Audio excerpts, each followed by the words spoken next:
Well, this sure is out of pocket. Free to play. 3 words that in the right context can mean anything from a disingenuous scam that spits in the face of its consumers, all the way to ingenious shared experiences with endless hours of replay value. What free-to-play means used to be mostly tied to simple phone games like Candy Crush that would let you spend money to keep playing them. But nowadays, the market has evolved in such a way that the line of free-to-play has blurred to the point of near non-existence. Every game can have a battle pass. Every game can have microtransactions. Every game can have loot boxes. And developers don't care if you paid money up front or not nowadays. What this space will look like in the next 5 to 10 years could be massively different from what we have it as right now. But right here in the now, there is one game amongst the rubble that stands out to me. A diamond in the rough, if you will. One that challenges how much you should spend money on an experience you enjoy, and that challenges the production values and design sensibilities of most modern AAA experiences that you do still have to pay money for. That game is Zenless Zone Zero. In celebration of its upcoming 1-year anniversary and the release of ZZZ 2.0, I wanted to get down and get back to my roots of content creation and talk about a game that has grabbed my attention almost as much as Doom the Dark Ages. Keyword: almost. I am by no means a Zenless pro here, but this is my first impressions of the game, sitting down with it for a couple of months, and this is what you can think of as a new player's perspective, so please be gentle in the comments. Also, yes, this is still a Toku channel. I promise you, your regularly scheduled programming will continue next time, so like and subscribe if you want to be here for that. Also, yes, I think this technically counts as Toku content, because Billy in the game is a huge fan of the in-universe TV show Starlight Nights. Starlight Nights is basically a Sentai, so shut up and let me have fun with my Pretty Women game! My name is All Night, and this is why we need to be talking about Zenless Zone Zero.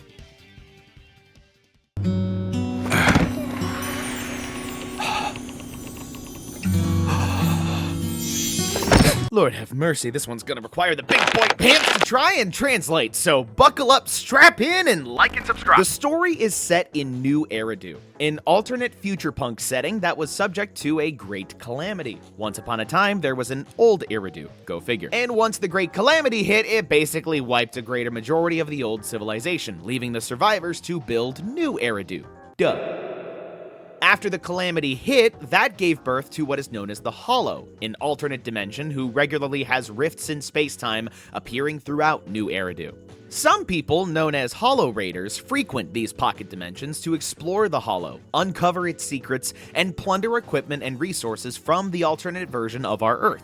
Our main characters are Wise and Bell. You choose who you get to play as at the start of the game when you're making your account, and you are locked into that choice till the end of time. Wise stands rise up. Unlike most gacha games in this style, Bell and Wise have what's called a personality, and regularly interact with their fellow agents in their adventures into the Hollow. Wise and Bell are what are known as proxies, people who have a keen talent for navigating the Hollow and who serve as guides to Hollow Raiders. To protect themselves, they actually don't go into the Hollow themselves, they instead operate through a cutesy-pootsy little rabbit robot thing called a Bang Boo. And nah, my guy. And nah. Through a botched Hollow raid, they encounter a supercomputer AI known as Fairy, who hacks into their operations and offers to guide them along in their journeys in the Hollow and while navigating the struggles and conflicts of various factions on the surface world, such as Public Security, the Sons of Caledon, and so on. Now, what I just laid out in like 2 minutes for you is stretched out over the course of a ton, and I mean a ton, of dialogue and cutscenes. Not unlike your average JRPG, this game is jam-packed with dialogue, character interactions, optional quests, etc. For the low price of not a goddamn penny, you get a story mode that will easily take you above 30 hours, if not more. As is the case with most games like this, there's the main story quests that have been coming out slowly over the course of new characters releasing over this past year. There's also optional endgame content for those of you tryhards who want to especially try your hand at higher level enemies and tougher encounters. And because I'm, well, employed, I obviously am nowhere near the endgame content yet. Hell, I haven't even gotten to the Sons of Caledon story yet. Soon, my beloved, soon I will have you! But it's there for those who vibe with the grind and want to hone their skills at the game with the characters, builds, etc. That being said, the story is pretty good. Although the dialogue could be a smidge better. Some scenes come off as too expository, too literal, and not quite enough nuance. Nuance dead in 2025? Who could have imagined? This game has what I like to call the Gacha syndrome with its dialogue, where it has crazy, stupid, weird, specific names for very basic concepts. You get what I mean when you start hearing it out loud. This is a military-issue Geo3 multi-frequency signal transmitter. It's quite powerful. I like your funny words, Magic Man. I'm sure some lorehead may want to correct me on some of the finer details here, as I just get a general understanding and digestion of the dialogue that's presented to me, but the end goal is all the same. Explore the world, beat the monsters, get the bitches, Papa John's. Where the game lacks in exposition, it makes up for in dividends with its presentation. I'm sure the first trailers you saw for this game, not that one, painted the picture pretty clearly. An anime game with squash and stretch, and some other emotions. I don't know why this is such a simple concept that elevates animation for me, but when your characters noodle about in bouncy and unconventional ways, it brings them to life for me in ways that I can't properly explain. While the dialogue cutscenes can feel a bit of a drag sometimes to get through, you are then rewarded with the in-game cinematics, and, well, need I say more?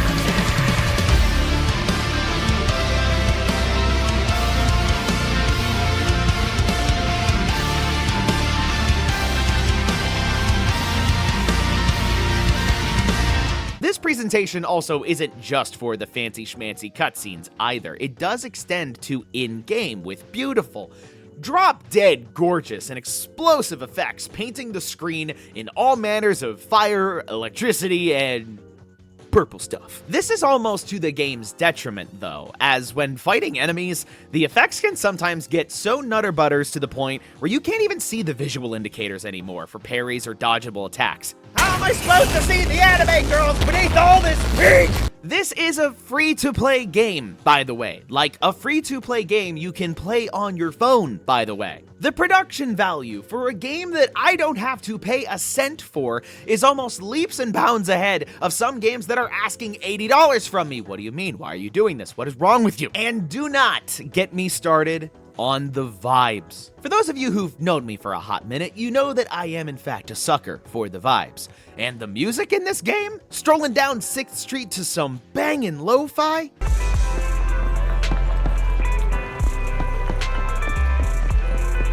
That, and despite my earlier comment on the scripting, the voice acting is actually phenomenal. Like, the entire cast does an amazing job at making every single character feel quirky, yet likable. Like, even the most jerkish characters can be warm and welcoming, and this place just feels like home, man. Are we cooked, chat? We might be cooked, chat, I'm sorry. ZZZ's aesthetic is that of a future punk dystopia, which is almost weirdly adjacent to games like Jet Set Radio. A futuristic semi-dystopia with advanced technology, but also like biker games and cassette tapes. Go figure. This is honestly an aesthetic that we don't get to see too much anymore. Also, am I crazy for saying that this game reminds me of Custom Robo? Like, walking around an open world, talking with NPCs, going on the daily grind, going on new quests, the action taking place in small, isolated areas with varying levels of customization, intense but simple combat, fun and varied characters. Where are you going? Vincent, we can't live side by side. Vincent. Our temperaments are incompatible, you must admit that. Jesus, it's 2025 and Hoyo had to remake Custom Robo before Nintendo did. Get a grip, you guys! For all intents and purposes, ZZZ passes the vibe check in all areas of its presentation. Voice acting, music, animation, 5 stars all around.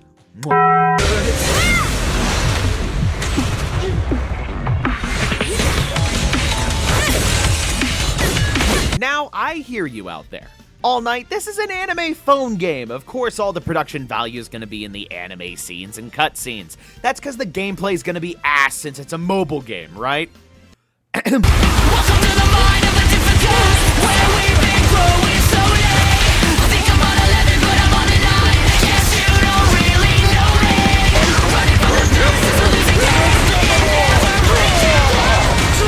ZZZ is made by Hoyoverse, which, if you're unfamiliar with this name by now, I wish to know the IP address of the rock you've been sleeping under. Hoyo already took a swing at turn-based RPGs with Honkai Star Rail, and that was pretty good, actually, in my opinion. Similar production values, though I think ZZZ edges out just a little bit for me. But the turn-based combat in that game was really punchy and snappy. It had great animations which felt satisfying. It felt like a reward for doing well in combat and thinking tactically instead of smashing the earthquake button over and over and over again. ZZZ is not your typical anime gacha game. It is, in fact, a character action game. Also an arcade game. Oh, and a puzzle game. Oh, and Fall Guys. Oh, and this game. This fucking game, dude. Now, when you jump in for the first time, all of this may seem overwhelming to you, but just know that the character action game stuff is what is center stage. Everything else I mentioned, those are mini-games that never overstay their welcome, but you can indulge in them as much as you'd like for some much welcomed variety. On the combat front, you control up to 3 characters during a stage, known as a commission. You take your hollow raiding buddies and whatever flavor of wata wata with you into the hollow to beat the snot out of people, robots, or ethereals. You have a basic attack, a special attack, a meter that builds up to issue special EX versions of your special attacks, and an ultimate. You can also parry enemy attacks by timing your character swap to some cool as fuck transition attacks. And depending on the character you chose, all of these systems could be altered in some way, shape, or form. Think my homeboy Harumasa here, who has a bow and arrow that doubles as a samurai sword. First off, based. So while sure, spamming the attack button sends out a volley of arrows, if you lock the fuck in and hold down the basic attack button, you can then aim the arrow for more precise shots and to trigger special effects that allow you to then go in with your sword for the big damage. In tandem with your character choice are these things called W engines, or wengens, which are basically your equipment slot. You can equip an agent with a W engine and give them unique buffs. There's even sub-equipment you can attach to those W engines to further tweak your character and your playstyle to either deal more damage, deal more elemental damage, more stun. You get the picture. When in doubt, definitely equip something rather than nothing, otherwise you'll be kissing the pavement almost as much as I kiss Caesar when I go to bed at night. I'm sure there's a meta out there, and I'm sure there's a right and wrong way to build a character, but y'all, life's too short for me to give a shit, so I just throw on what looks right, and we'll deal the best damage, and fucking send it. And if that doesn't work, look it up, try it again, put the thing on, and send it again. You don't really have to worry about builds for the story missions, though. Every character is viable, and you can get as far as you want in the story without any crazy builds. All of this is for the optional side game stuff and the end game content. In the story missions, they soup you up with the characters that are most relevant to that part of the story, and they just send you in to throw hands. Yes, this does mean that despite the fact that I am too poor to roll for Ju Yuan, I can still replay her missions and enjoy her busted as fuck purple ray gun. 10-4, we have some thugs resisting arrest. Eat grape Fanta, casuals! Outside of the main story, you have side commissions, which will grant you additional resources such as money, stuff to upgrade your gear, etc. So you've got a story that will take you hours upon hours to complete, an endgame grind to test your skills and farm materials to take your teams and make them stronger, and a roadmap of consistently released characters that change up the core gameplay just enough to spice things up without rewriting the book on how you play the game.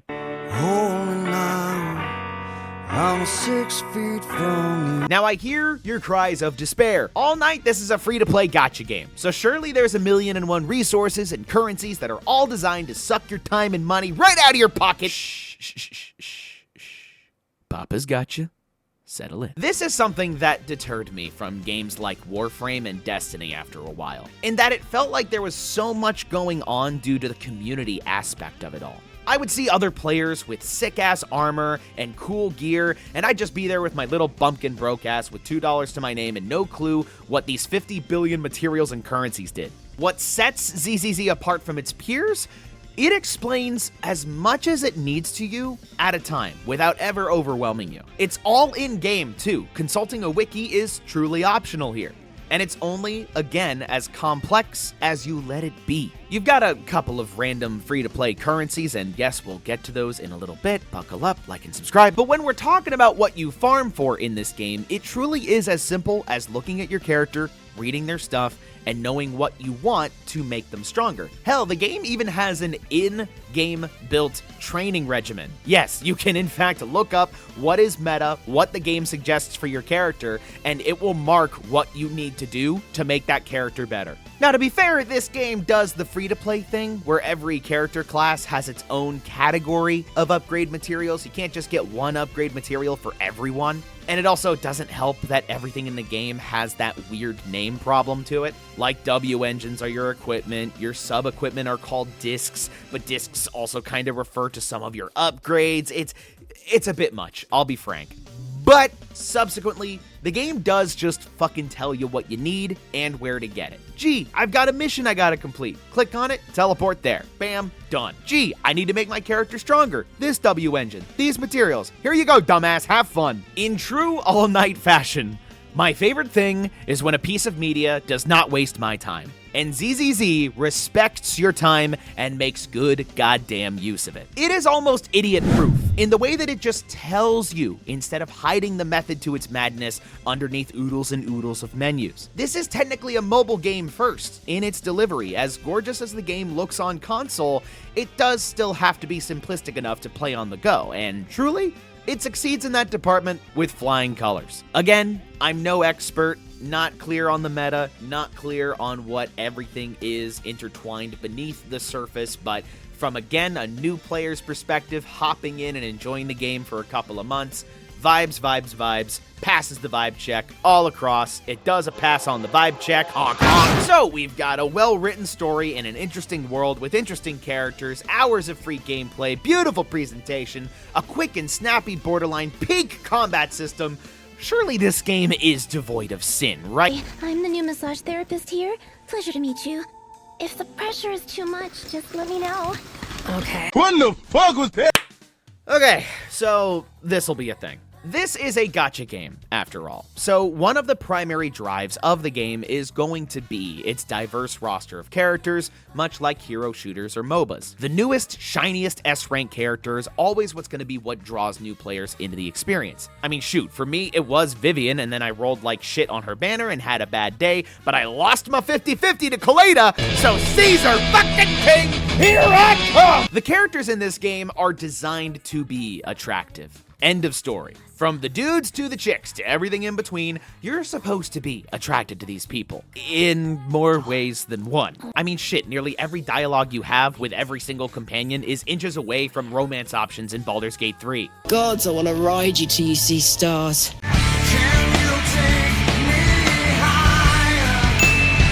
To focus on the actual character designs themselves, every character is grouped into one of several factions in the game, like the construction company known as Bellabog Heavy Industries, the biker gang known as the Sons of Caledon, or the dapper as fuck maids and butlers of Victoria Housekeeping. Lycon, here's my number. Do with it what you will.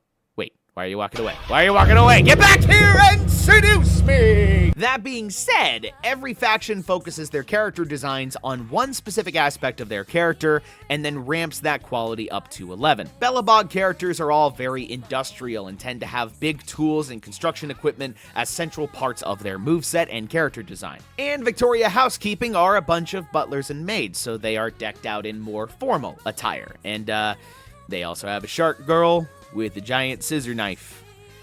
Because you can't clean something if it isn't sliced in half. We even have a brand spanking new faction on the way in the form of Yunkui Summit, which is going to be focused more on a traditional Oriental Chinese aesthetic, and holy shit, is that Jack Black?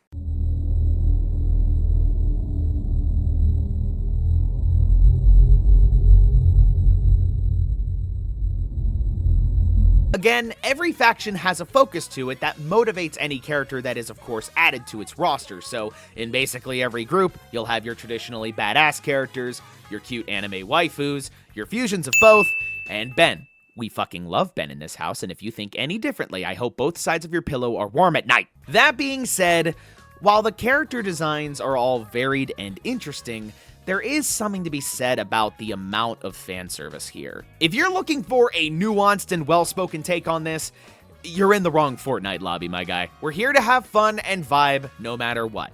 With that being said, it does need to be addressed. Fan service isn't always a bad thing, as long as the media it's attached to has more substance under the surface than just, pretty wifey. I mean, to be fair, in 2.0, we're gonna get the option to eventually take our agents out on dates, and you know what that means! Your date is on the way, Caesar! Your date is on the way! And I don't know if you've caught my drift so far, over halfway through this video, but I think it goes without saying that Zenless Zone Zero, while it has a focus on the fan service, beneath the surface of those traditionally attractive characters are enough tragic backstories to make Spider-Man fucking blush. Don't look at me like that. Because I'll start to feel afraid. I'm sorry you had to see me like this, but I don't want to be the one that only brings misfortune anymore. No, there's got to be another way.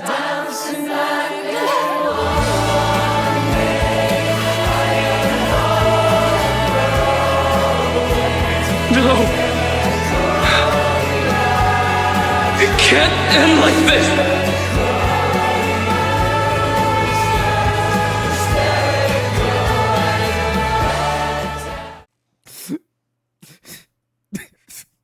Oh, right. Here you go, you sick fucks.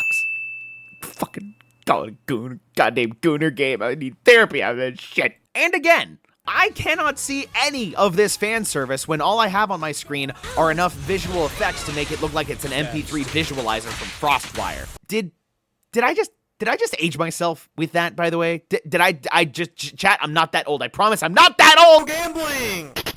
Aw, dang it. Aw, dang it. Aw, dang it. Okay.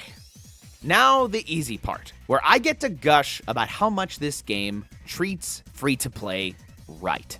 Now look, in a perfect world, if I had my own way, this would not be a gacha game at all. It would be a traditional $60 experience where you just grind missions for characters, with no gambling elements. I hate gambling, if that's the word that I have to use here. I think gambling as a concept is inherently stupid. It really shouldn't be a thing. But as is, it is commonplace in the world that we live in, so it's just the reality we have to deal with. Now, unlike games like Overwatch that started as a standard pay-to-play experiences, having this really weird and awkward transition to free-to-play, ZZZ is honest and upfront about being a gacha game and being as black and white as possible with that. So how fair is ZZZ in its free-to-play systems, and is it worth your money or the grind? Well, in as plain of a sentence as I can slice it, ZZZ is the most fair free-to-play game that I have ever played. And I am being unbelievably, cosmically dead-ass when I say that. The game is a character action game, so the main thing you spend your money on is characters. Now, you do roll for W engines, but I need more characters before I start giving a shit about that stupid-ass orb. Give me Caesar first, then we'll talk! But thankfully, this game is not overtly complicated when it comes to its money systems. You have monochromes and you have polychromes. Polychromes are the premium, monochromes are what you get ordinarily for free, although if I'm being honest, it hands out polychromes like they're fucking candy, although we'll get there in a minute. 160 polychromes convert to what's called a master tape. You get a premium version and a standard version of these tapes. Tapes are what your pulls are, or what enable you to roll the dice on character banners to, you guessed it, get new characters. Standard master tapes are part of the standard character list with their own list of A ranks and S ranks. This is the roster that you will pull from with all rolls of any banner. Or you can roll on just the standard banner to collect those characters specifically. I got my GOAT Lycon from this banner, and I fully intend on grabbing Rena as the free S rank choice when 2.0 comes around, by the way. Go ahead, judge me, you won't. No balls, I'll just be over here with my 2 wives, thank you. But everything else is standard gacha fare. To be honest, this is my first gacha game that I've ever experienced, so I did have to learn the terminology such as 50/50s or what pity are, just like the rest of you will.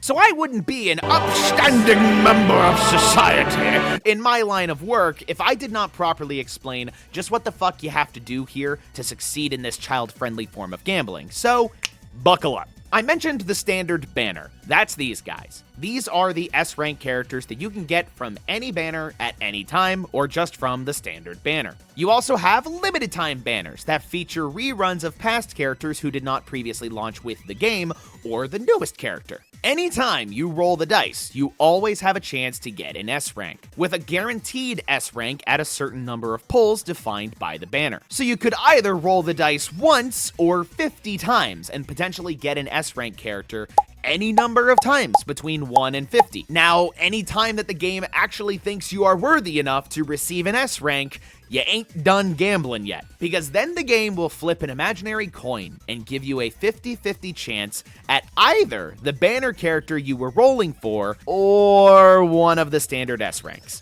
Meaning that if you were trying so very, very hard for Hugo, there's always a chance that you'll end up with one of these 6 instead. Not like these guys are bad or anything, by the way, but these are shinier. However, if you lose the 50/50, your next S rank, no matter the banner, no matter the time, no matter how many times you have already pulled, will be guaranteed to be the S rank of that banner. This is what's called pity, because it's a goddamn pity I didn't get Jane Doe on our last recent rerun, and now I don't think I'll ever be happy ever again. Is it gambling?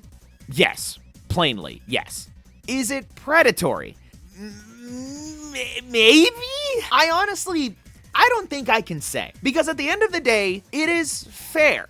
It's like obscenely fair. You have the same chance as anyone else who chooses to spend their money and roll the dice. And sure, some characters are more meta than others, but I'm unsure if there's an overt level of power creep in this game or not. Cause it's a single player game, not co-op or competitive multiplayer, so power creep can only impact how well you do at pacing yourself in the missions laid out before you. You're not competing to get the newest, shiniest armor as quickly as possible. To be honest, you could have just been like me and be interested in the base cast of characters like Billy, Anby, and Nicole, and just enjoyed the ride from there in the story mode and never spend a dime. There is an audience out there in the ether that play these gacha games exclusively as free-to-play, and every gacha game is different on how well it handles that free-to-play model. And Hoyo knows this, because they regularly hand out the premium currency, by the way. And I do mean regularly. There are just so many goddamn ways to get this premium currency polychromes, especially if you're a new player going through the story for the first time, because the story hands out polychromes with every single mission. You get polychromes just for doing daily tasks. Hell, I breathe and I got polychromes out of my goddamn nose. We get so many polychromes that it's almost a wonder how the hell ZZZ makes its money. But they do, because no matter what it is still gambling. No matter how much free currency they toss at your face, there is still an element there where you will be just barely out of reach of a character that you wanted, that you may still have to end up spending some money regardless, especially if you have my luck. But again, the game is fair, in that eventually it will hand you that juicy S rank. You just gotta be willing to bet it all. Is gambling good? Absolutely not. No way in hell. This channel does not endorse gambling in any capacity. But since it's the norm in the gacha world, I have to judge it based on the merits of fairness that come with the gacha genre. And unfortunately, gambling is fair because it is inherently unfair to everyone equally, no matter how much money you pour into it. Whether or not you participate in gambling, everyone has the same chance. I will leave it to you to make an informed decision on your finances. I ain't no CPA, but just know what you're getting into if you ever choose to spend money on a game like this. I personally have not spent a dime, and I am going to get my guaranteed pity for Caesar. And I could not be more excited, can you fucking tell? Because outside of rolling for characters, there's really not much else the game asks you to spend money for. There's like a tiny pool of character skins right now that is slowly growing over the course of time, but honestly, the base character designs are already so sick that I barely see myself ever even considering ponying up for these. Materials for upgrading and bang boos can all be grinded for with enough time and dedication, just like a good, well-structured premium experience that asks you to pay $60 up front would have done anyway. So once again, it is fair to your wallet from a pure gameplay perspective. It's just that if you want waifu of the week, you may have to consider mommy's credit card. So that was Zenless Zone Zero, and why we really do need to have this game in the conversation right now. With the world as it is today, it's going to be harder and harder to find a game that financially fits your needs. To be honest, we're getting so many games coming out so quickly, and so many gacha games now in this space that it can be really hard to pick just one that you would be wise to spend your free time on. Again, am I saying that gambling should be your best money sink? Abso-fucking-lutely not. But again, gacha is here and here to stay. But the reality here is that ZZZ gives you a fun anime character action game with inspired and fun character designs, a healthy dose of fan service, and a world that is as alive and interactive as your average big budget RPGs for the low price of, you guessed it, goddamn free. There is no barrier of entry to experience this world and its story, and I think that's pretty goddamn rad. Thank you so very much for checking out this video today. This game inspired me to get back to talking about video games in a modest sense again, but to my tokusatsu regulars, do not worry. Super Sentai and Kamen Rider are still on the menu, and you can look forward to those in the near future. But I just wanted to take a moment of your time to gush over my latest hyperfixation, and for that, I thank you. Do not forget to like the video and show the algorithm some of that love. Subscribe for more content, and as always, I have been your host all night. And do not forget to stay loved, keep loving, and have a wonderful night.